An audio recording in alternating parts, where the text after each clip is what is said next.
É na hora de dormir que muitas pessoas enfrentam problemas. De lado, de bruços e principalmente com a barriga para cima. Seja lá qual for a posição, o fato é que muitos brasileiros roncam enquanto dormem.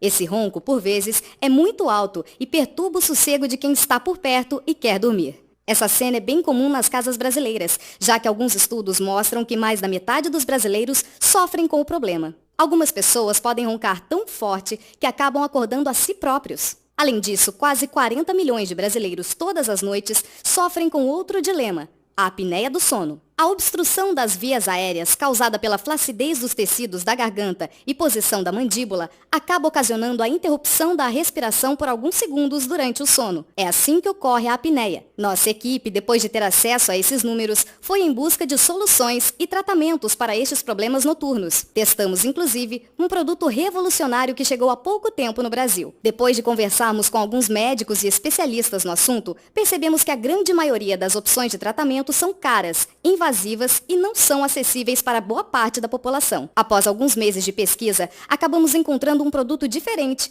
o que pode ser a solução dos problemas de sono para milhões de brasileiros. O produto revolucionário vem se tornando febre entre os brasileiros que sofrem de distúrbios do sono, como o ronco ou apneia. O Stop Ronco é um aparelho desenvolvido para manter a posição da maxila correta, permitindo assim uma boa noite de sono, livre da apneia e do ronco. O produto é feito a partir de materiais de silicone e que se moldam à arcada dentária do usuário logo na primeira vez que ele é usado. O silicone projeta levemente a parte inferior do queixo para frente, impedindo a obstrução da passagem do ar, que é a causadora do ronco e apneia. Cada vez que o Stop Ronco é utilizado, ele melhora a qualidade do sono sem trazer incômodos. Depois de pesquisarmos a respeito do produto, resolvemos testar os resultados do Stop Ronco na prática. Nossa equipe conseguiu algumas unidades do produto com o fabricante para fazermos testes. Esses produtos foram entregues a membros de nossa equipe que comprovadamente tinham problemas noturnos. Com o uso diário, percebemos que o Stop Ronco é muito simples e prático.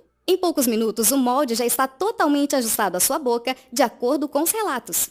Nas primeiras noites, algumas pessoas tiveram um pouco de dificuldade de adaptação, enquanto outros simplesmente se esqueceram da presença do Stop Ronco. No entanto, o que todos começaram a confirmar desde os primeiros dias foi uma diminuição do ronco e a qualidade de sono muito maior. Essa mudança foi comprovada por meio de vídeos e relatos dos cônjuges que presenciaram o agora sono silencioso dos parceiros. Na segunda semana, todos de nossa equipe já estavam completamente adaptados ao Stop Ronco e felizes com os resultados. Essa mesma experiência positiva foi comprovada por diversos usuários que compartilharam seus resultados na internet. A Marta, por exemplo, dizia que antigamente roncava que nem um trator e agora se livrou do problema. O Carlos também sofria do mesmo problema. Segundo ele, as pessoas na sua casa não aguentavam mais o ronco. Ele próprio já tinha se acordado pelo próprio barulho. Hoje ele pode dormir em paz. O Stop Ronco é um produto regulamentado pela Anvisa e possui uma garantia de satisfação. Caso você utilize o Stop Ronco e não perceba nenhuma melhoria, a empresa devolve o seu dinheiro. Depois de grande pesquisa, podemos concluir que o Stop Ronco realmente pode acabar com o ronco e a apneia do sono.